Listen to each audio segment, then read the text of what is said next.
Welcome to Truck and Talk, where we explore the roads, the routes, and the real stories behind the logistics world. Today on The Driver's Seat, we're honored to kick things off with someone who's been at the wheel since day one, Mr. Royal Jones, the president and CEO of Mesilla Valley Transportation. We're going to be diving into the roots of MVT, the vision that sparked it all, and the lessons that he's learned from decades in the driver's seat, literally and figuratively. And whether you're a longtime part of the MVT family or just tuning in, you're going to want to stick around for this one. But first, we want to get you up to speed with the latest headlines affecting our industry. This is Fuel for Thought, your update on the most relevant news impacting transportation and trade. This week, all eyes are on Washington. On April 2nd, President Trump declared a national economic emergency and announced a sweeping 10% tariff on nearly all imports into the U.S., with even higher rates on goods from specific countries. China faces a 34% tariff and Japan 24%. In a swift response, China hit back with a 34% tariff on all U.S. imports and is threatening export controls on rare earth elements, a vital component in electronics and defense tech. These back and forth moves have stirred global markets and added pressure to already strained supply chains. Logistics professionals, importers, and exporters alike are watching closely as the ripple effects begin. So now we want to turn to our first guest. We have Royal Jones. So, Mr. Jones, what are your thoughts on how do you think this is going to impact the industry? First, thank you, Stephanie, for being here with us. It's very nerve-wracking. The about 400 loads, 40% of what we do about 400 loads a day across the border. 40% of our business depends on Mexico and imports, a little bit of China, but mainly Mexico. And so it's very nerve-wracking when all this is up in the air, but it's a short-term problem for a long-term gain for all of us as Americans. So we're going to ride through it. Today you saw what happened. Everybody backed down. We have a 90-day reprieve, if you will. 87 countries are going to come and negotiate what they might charge us, and he just wants to make it fair. You know, if you're charging me 20, I'm going to charge you 20. You charge me 10, I'll charge you 10, something like that. And I think that's what we need to do. For years, we Americans have given away the farm and just helped everyone instead of helping ourselves, and now it's time to take back some of this. So it's going to be good. Okay. So, of course, we're going to keep updated on everything that happens with that. But in the meantime, we did want to welcome you as our first guest on Truck and Talk. This is our inaugural episode of this podcast, brought to everybody by Mesilla Valley Transportation. So, Mr. Jones, take us back to the beginning, how Mesilla Valley Transportation started. You got all night? Well, Yes.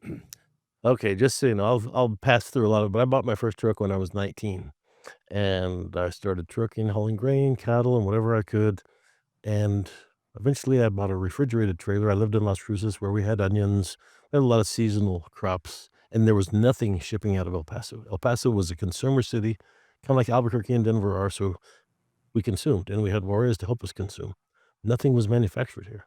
So I lived in Las Cruces, hauled produce. In the early '90s, well, before that though, I bought a refrigerated trailer and I had a regular run from Texas to California and back. So every time I got home, I had a load, which meant every time I got home, I had to leave because I had a load. Mm. Well, my wife at the time became pregnant and I had a daughter on the way. And it finally started hitting me because I just worked. I just worked all the time. I didn't care. I'd work on Christmas, whatever. And it finally started hitting me. I'd see people at a baseball game or a racetrack, and I think, I don't get to do that. I knew about this, and when my son was born, which is why right out of high school deal, why I didn't go to college. Um, I didn't get to see him when he was little because he had to go with his mother, and I was always gone. So I thought, man, I don't want to do like this. So I got with a friend of mine in Las Cruces, and he was a real good mechanic. And I said, you know what? I got a team I'm going to hire to drive my truck, and I'll buy a second truck, and I'm going to run your trucks, and we'll just create a trucking company. And I said, you're a great mechanic, and with my self-proclaimed ability to run a business, I think we can do good at this. So I hired this couple. It's pretty cool. The couple I hired, they were friends of mine. They were black husband and wife team. And I'm telling you, this was late 81. In late 81, there was hardly any black drivers, and there sure wasn't any black women truck drivers. Anyway, so I still see her in Las Cruces. She's the first lady of MPT, Jessie Hollins. Getting emotional about it. She a lot of people helped me. Then I hired a second driver who lived in Alamogordo, Billy Elkins. Billy stayed with me for 35 years. I still send him a happy birthday notice. He's in his 70s and retired. Punch and Jesse were the first drivers. Punch died later on. Jesse stayed with me for 34, 35 years. Um, and we built the company. But anyway, so we started out. I was Royal Jones Trucking. Jimmy Ray was Sunray Trucking. So he's the shop guy. I'm the office guy. So I paid the drivers. I did the billing. Now we have all these departments. And as I told you earlier, there was no cell phones, there was no fax machines, there was no computers. Everything was handwritten, hand done. Driver would come in, I'd write the tickets, I'd send the bills, I would pay them right then on the spot. So as 82 was approaching, this was late 81, I went to him, I said, this is kind of a pain in the butt having two company names. It's confusing to everyone. We live in the Mesilla Valley. Let's change the name to Mesilla Valley Transportation. That sounds big and we can grow into the. So then we registered the trucks as MBT, one registration instead of two, one set of bills, one, what I mean? So Jackie was then born on 1982, January 9th of 1982. And so that became the birthday of Mesilla Valley also. Oh, wow. Yeah, so she just turned 43, which means we just turned 43. Anyway, and we just continue to grow. So as we're doing refrigerated trailers, what have you, Dad headed to Nogales a lot to get Mexican produce because there wasn't always the seasonal crops around here. Well, in the early 90s, they started the twin plants in NAFTA. So all of a sudden there's freight out of El Paso, but you Mhm. needed dry trailers. So I started looking into that and met up with some people and, got with a lot of smart people. One thing I've always done is hooked up with smart people because how do you know? I never worked for anybody with more than 27 trucks. So once I got to 27, I've been in new water ever since. How do you do all this? You got to surround yourself with smart people and you got to watch what other people do, see what you like and see what you don't do. So in school, you're not allowed to copy. In life, that's all you do. Hmm. I like the way you do this. I'm going to do it too. I don't like the way you do that. And that's really taken us to all the levels we've gotten to. And then I won't call it luck. In racing, we say luck is 90% effort and 10% luck. Hmm. Luck comes from effort and hard work. And we have surrounded ourselves with good people. Golly, I've got so many departments, recruiting department here. This marketing department is second to none. Yeah. My COO, George, he's just, man, he's smart as, and we've surrounded our new shop guy. It's like, I consider it like a football team and I'm the owner of the best football team and we're going to win the Super Bowl every year. So, just going back, thinking about you having this one truck and you just getting this idea to start a trucking company, did you ever imagine that it would be what it is 43 years later? I didn't think we would go this far, but I didn't think we wouldn't or couldn't. I never set limits on myself because I learned as high school kid playing sports, you can do what you set your mind to, and he or she who outworks everybody else wins every time. So you got to be first one up, first one in the office, last one to leave, and outwork everybody and outthink everybody when it comes to the competition. And that's something we have done over the years, especially when it comes to fuel mileage and being green and the things we do different at MVT. We are number one. So, you told us a little bit about that truck that you had, that first truck, loading some, vegetables, onions. Um, how big was that? And I ask that because I also want to get what it was like for you when you got a semi, because I would imagine that you started off with not a semi. Well, the first one I bought, well, I got married right out of high school, as I mentioned. Uh-huh. So I didn't want to go to college. My dad had a lumberyard and ready mix company in Anthony. I grew up in Anthony, Texas. And I knew I would have a job, but I knew my dad was type to never give me. I never asked for a penny once I was out of the house. I rented a house in Anthony for $50 a month, and I started working. I was making $2 an hour, which was more than minimum wage back then. Minimum wage was 175, Mhm. and but I realized I went to UTEP for about a month in the fall. Took Economics 101. They didn't have any books. I joined late, so I stayed there about 2 months or maybe the month. Professor said the first test would be on the notes since I didn't have a book. It was all on chapters 1 through 5, so I quit. I just quit going, but I thought, "What am I gonna do? I'm making $80 a week. How am I ever gonna go forward?" Yeah. but I knew all about trucking. I knew how to work on trucks. I knew how to drive. When I was 12, I could drive every piece of equipment my dad had. Wow. I was a natural at equipment and just mechanical type things and hot rods. Anyway, so I thought, I want to become a truck driver. So I went down the street to a man who I'd known all my life and I said, "Hey, Mr. Amos, would you give me a job driving a propane truck?" He says, "How old are you?" I said, 18. He says, "Oh, you're supposed to be 21 to pull one of these propane bombs, but they don't check that much." So he let me do that. Well, he said, "But you're young and full of crap. You're full of vinegar. You young guys can run too much, so I'm only going to let you run 3,000 miles a week." Well, and I got 9 cents a mile. So what do we pay now? 55, 60 cents a mile. But at 9 cents a mile, 3,000 miles was $270. I'm used to making 80. And I can go run this 3,000 miles in 3.5 days. And then I got the rest of the week off to work on cars, make money. I really thought I was a millionaire. I'm making 270 a week. It was the 80s, it was a different time. It was the The 70s. 70s. Anyway, so about that March or April, Mr. Amos comes to me and says, "Jonesy," he always called me Jonesy, "I park all the trucks but one in about May so you can work in my shop." And I'm like, "Why do you park the trucks?" He says, "Well, nobody buys propane in the summer." I'm like, "Oh, I never thought of that. People only buy propane to warm their houses." I said, "I don't wanna work in your shop. If I wanna work the shop, I could stay at my dad's place." So I went and found another job at a big dairy, and Anthony drove their truck, and I did real good at that, but I just wasn't getting where I wanted to go, and I couldn't get a good job because I wasn't 21. So I started trying to buy a truck. So I found a good truck with a good haul for a guy named Jody Ray, who I eventually, hauled for anyway, and his son became my partner. We started MVT, but it was $15,000 for the truck and trailer. Oh, wow. Well, guess what? I couldn't get $15,000. Yeah. Nobody would loan me $15,000. So then I went back to this Mr. Amos who I'd worked for, and he had an old truck for sale for $4,500. I said, "Mr. Amos, I wanna get in trucking." He said, "Well, Jonesy, I'll sell you that truck for 4,500." I said, "I don't have credit. I mean, I don't have bank financing." He said, "You get any down payment?" I said, "I give you $1,500 down." He says, "I'll tote the note for a year at 10% interest." So he carried the note for a year. I bought my first truck for 4,500, and that got me started. Wow. I just kept going. So explain a little bit about what it is that Mesilla Valley Transportation does. We see the trucks on the road, but give us maybe like a day in the life of a driver.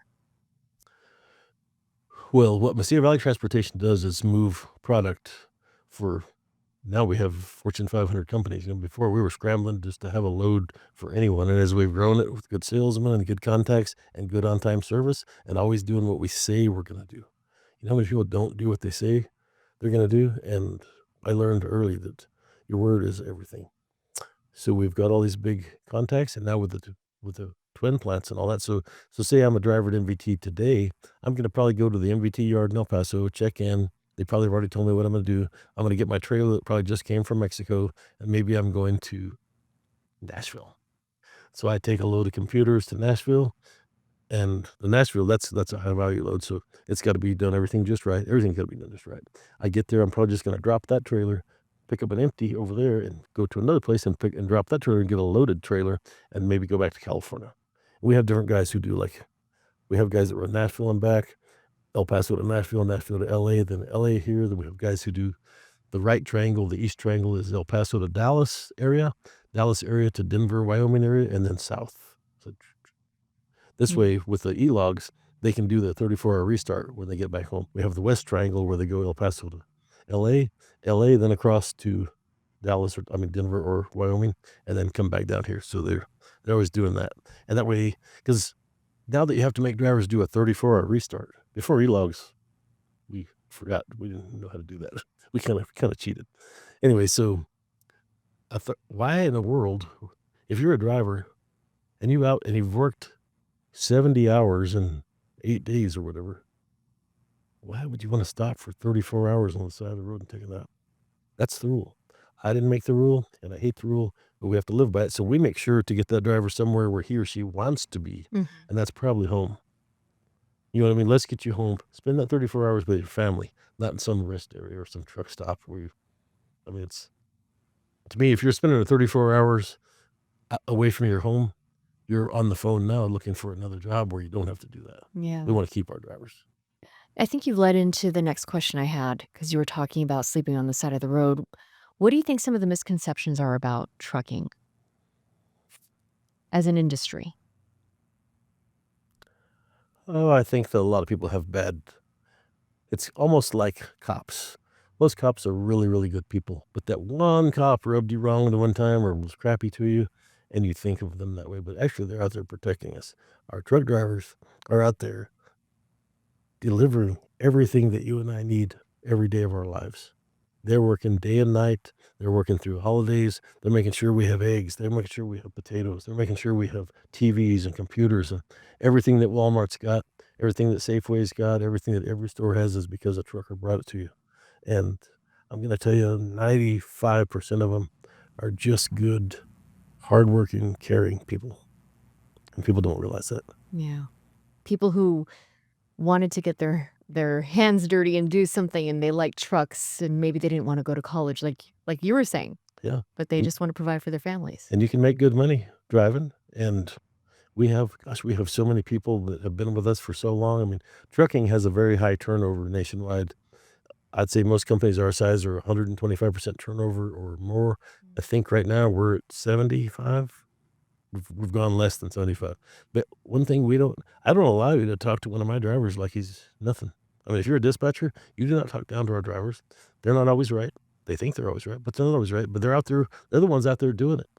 So you treat them with respect, and they're going to find somebody that doesn't treat them with respect. But you always remember that. I always tell the people in dispatch and operations, you're going home at 5 o'clock. What's he doing?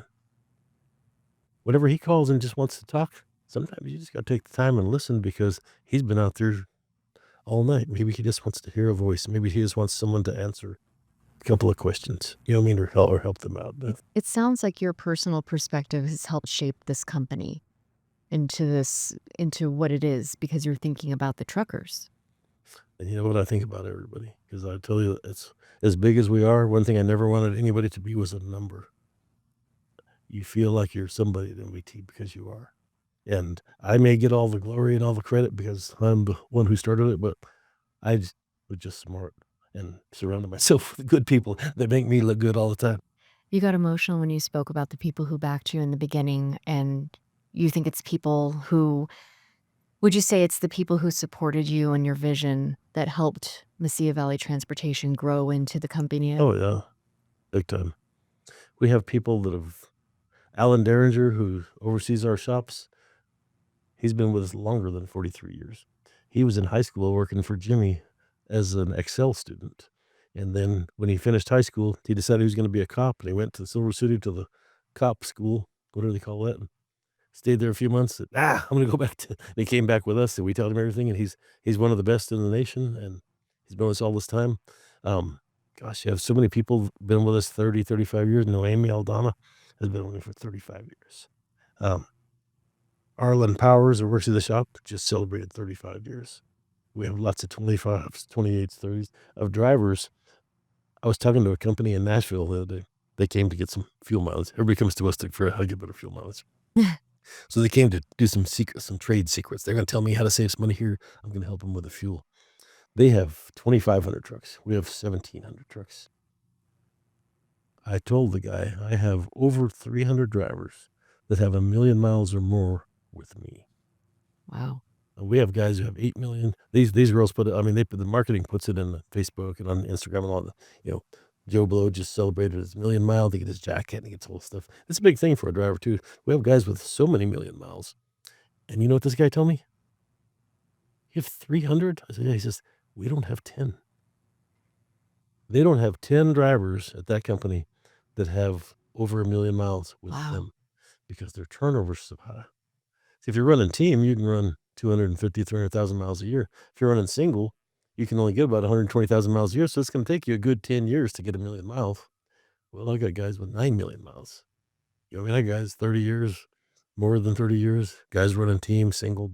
We have a great bunch of drivers. Golly, I saw a guy today before when I was leaving the El Paso terminal.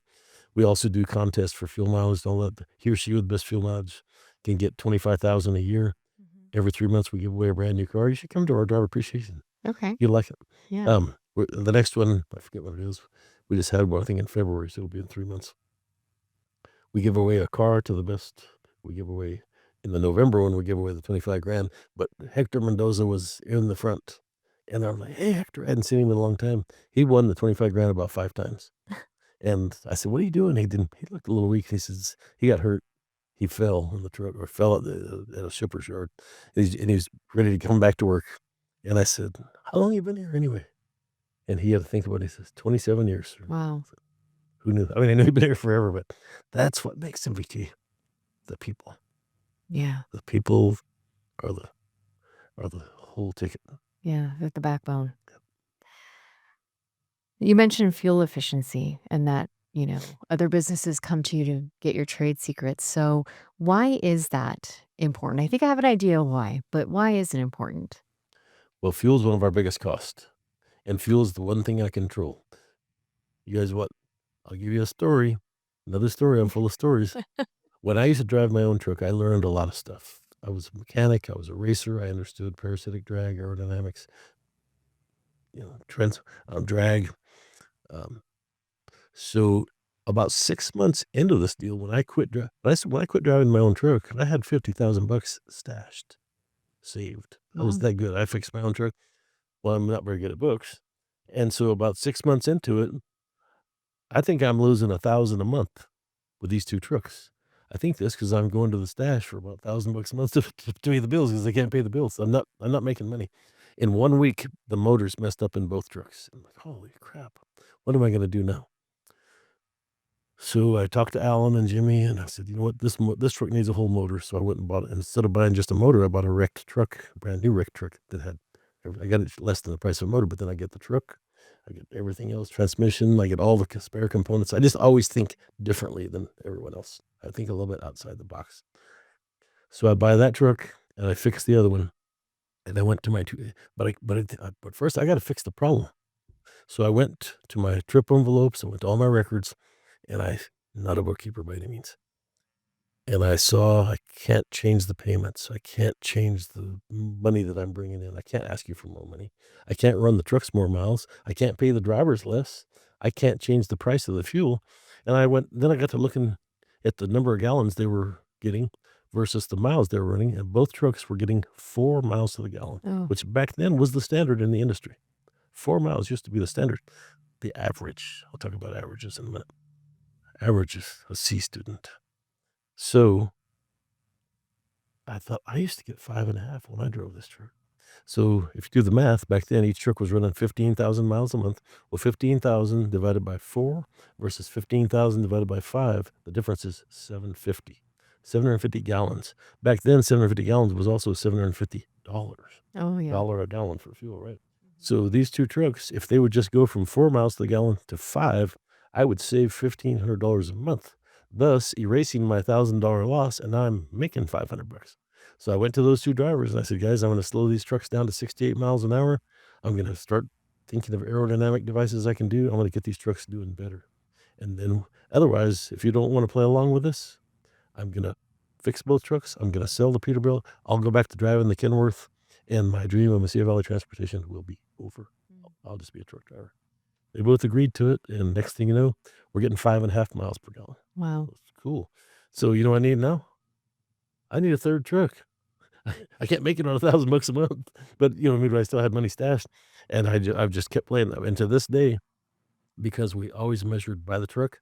In the morning meeting, if you ever listen to our morning meeting, you'll hear, "What's the revenue per truck per day? What's the miles per truck per day?" Because you can have all the trucks in the world, but if all of a sudden you're not running enough, if you're not utilizing them, because you got more trucks than you got drivers, you got more trucks than you got loads, you got more, it's a big balancing act. Right. So you have to measure everything per truck per day and make sure you hit those numbers. And then we've done that from 3 to 1,700.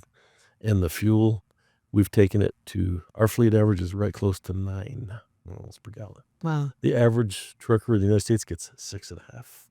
Wow. And fuel surcharge and all those things are based on the average price and the average consumption. So they have a fair fuel surcharge out there that reimburses me for fuel that costs over $1.25. But remember, it's basing on average. Well, I'm not average. Average is a C student.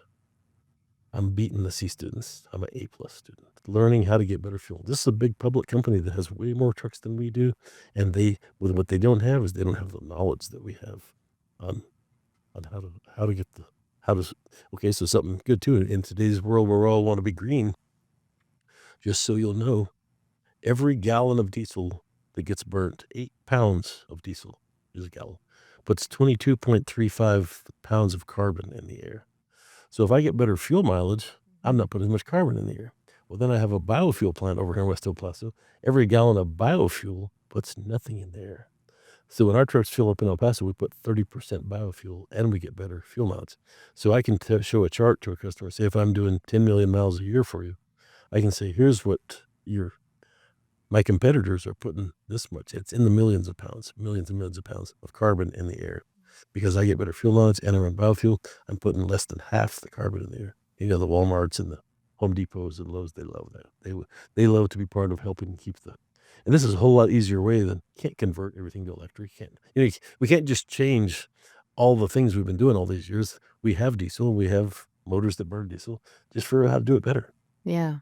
It's it sounds like you've answered the question I was thinking about with technology, but you're also talking about another misconception about the trucking industry, which is, these big trucks must mean big pollution, but you're trying to do your part to make sure that you're not, overly contributing to that. And Oh yeah. and it's interesting also thinking about, the drivers are not, pedal to the metal trying to race everywhere because that lowers fuel efficiency and that takes them into consideration too in their And it's safety. dangerous. Yeah, it's dangerous for you and them. Mhm. You're the public. We have to protect. You know what I mean? And we have to protect our people, but we don't wanna be going around killing people, and we don't wanna be involved in big accidents, and we wanna save and fuel getting good fuel mileage also saves everything about the truck. It's doing less work, therefore it lasts longer, the tires last longer. It's and we turned it into a game. We turned it into a game where the drivers can win a car, they can win money per mile.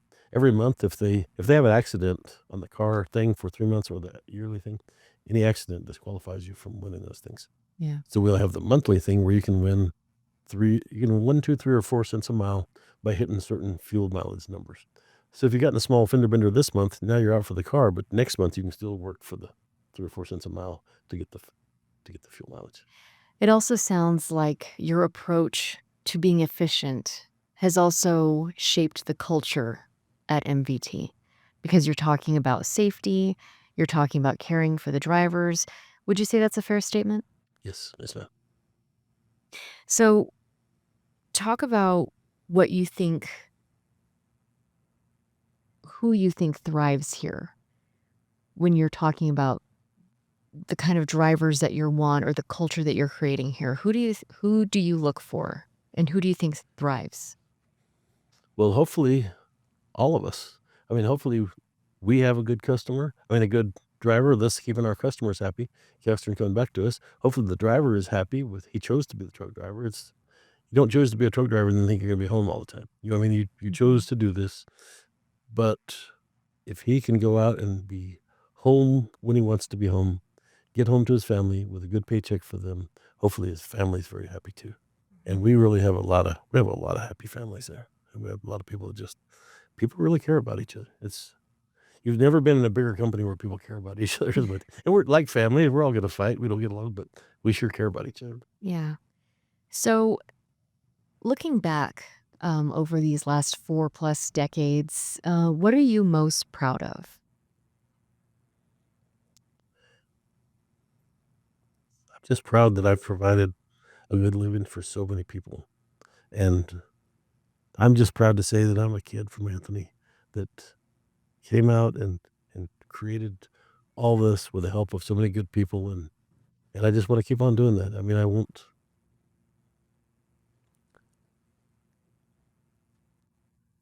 just love it. I mean, you can tell when I talk to you, I get wound up because I do what I love. I love what I do, and that's I go speak to people at New Mexico State about what they're gonna do when if they wanna be in business too, and I tell them, "Find something that you love, because 'cause you're gonna spend more time at your job than you do with your family, so you need to be happy there. Don't be that person that's making everybody sick in the office or" you know what I mean? You always have that one person in the office that's just a negative Nelly.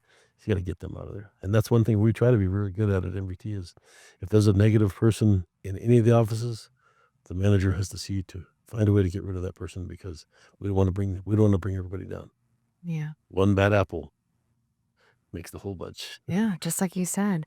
So, if someone is curious about trucking as a career path, what would you tell them? I would say, make sure, don't just read a book about it. I mean, think about how you're gonna be gone, think about you're gonna be gone from your family. It's it's really not that dangerous if as long as you don't make it dangerous. But you gotta learn how to do it, and you gotta find a company that you wanna work with, and then go talk to someone that's done it. I mean, you can go talk to our recruiters, and our recruiters do a great job, but I would say first, make sure you wanna do it, 'cause I got guys like him, he's gonna make you wanna come work here, he's a salesman.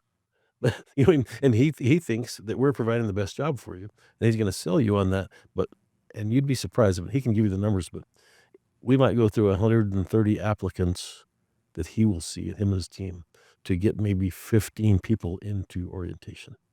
And then those 15 people, he can give you the proper numbers. I'm grabbing them. Of the 15 people that go through orientation, maybe 10 of those will actually make it to drive for us.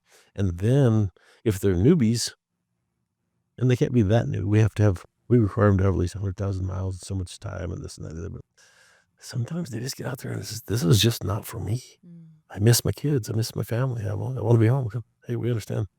But there's people that love it. Like I said, we got these guys that just love to be out there drive. And it's some of these old truckers. I go to the gym every morning, and I go to the shop in Cruces and have coffee with my shop guys.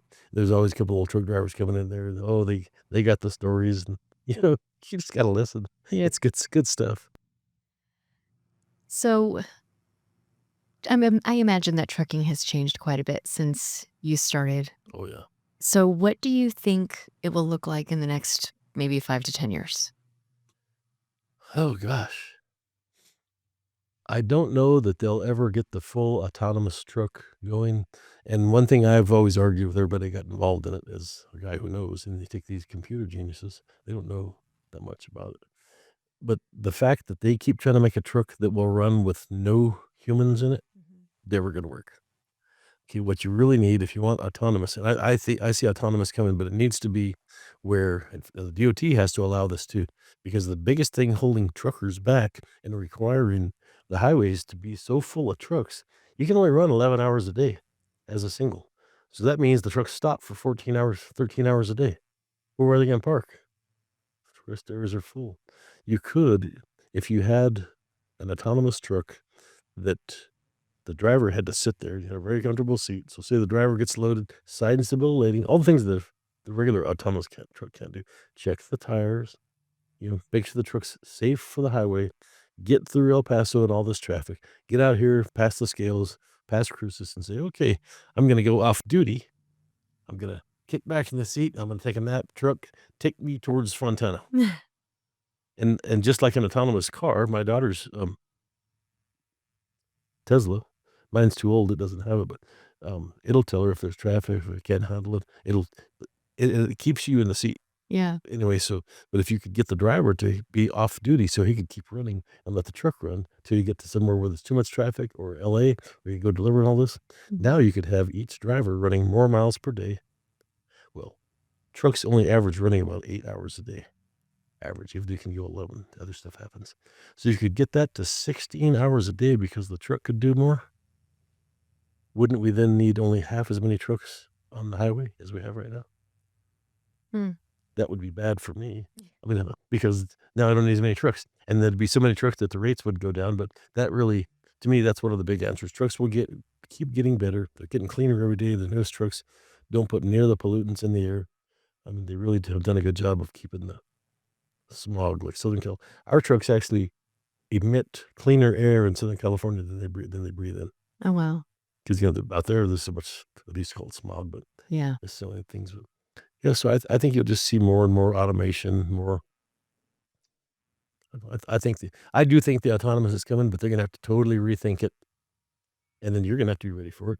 But last time you jumped on an airplane, what'd the pilots do? Go on Check autopilot. check the plane out, take Yeah. off, land, and they sit back there, and once the plane's going, Yeah. the plane's doing the work, so and with the technology we have nowadays and all the AI, the camera systems that we have now, people always hated camera systems that looked in because they think we're spying on you. Mm. We're not spying on you. We don't care what you're doing, but the camera The cameras that we have now are looking back both ways, so that protects us. If somebody runs into us, we can see they ran into us, we didn't run into them, but it will tell the driver, "You're following too close. Mm. You're running up on stoplights. You're changing lanes too abruptly." And it's like having a backseat driver. Yeah. Keep it polite. I raised my eyebrows at you like, "What are you gonna say?" So You've probably seen some of the Facebook or TikTok jokes where the guy talks about his wife. I couldn't park. I couldn't do anything if I didn't have this person over here telling me what to do. But no, so my daughter, Holly, borrowed a truck from Porter Tire one day when she getting her tires changed. Mhm.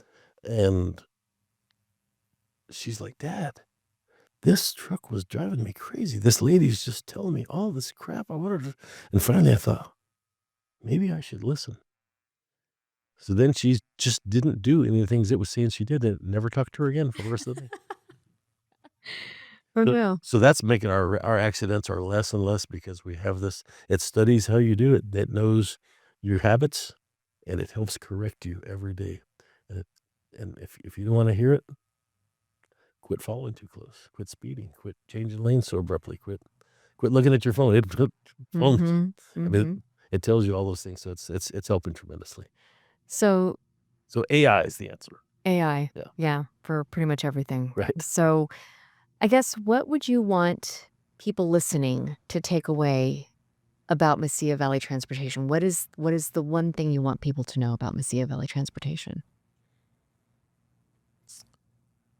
That we care. We have a whole segment. You look at MBT We Care. We have We Care things and I think people need to know that we care. We care about our people, we care about you, we care about our customers, we care about the earth. We care about everything. Really do. Well, I think I went over my 30 minutes. well, that's okay. We're just wrapping it up. You deserve more time. You are the founder and CEO of Thank you. Mesilla Valley Transportation. So if anyone goes over their time, it should be you. Well, thank you. Thank you. Thank you for being a part of this first episode of Truck and Talk. Appreciate it. Thank you. Well, that is a wrap on our first episode of Truck and Talk. A big thanks to Mr. Royal Jones for sharing his journey and his vision and the heart behind Mesilla Valley Transportation. And if you enjoyed this episode, don't forget to subscribe and share this with your team or anyone who is passionate about the road and the people who keep everything moving. And we have more stories and insights and behind the scenes conversations coming your way very soon. So go ahead and buckle up and stay tuned. Until next time, keep the wheels turning.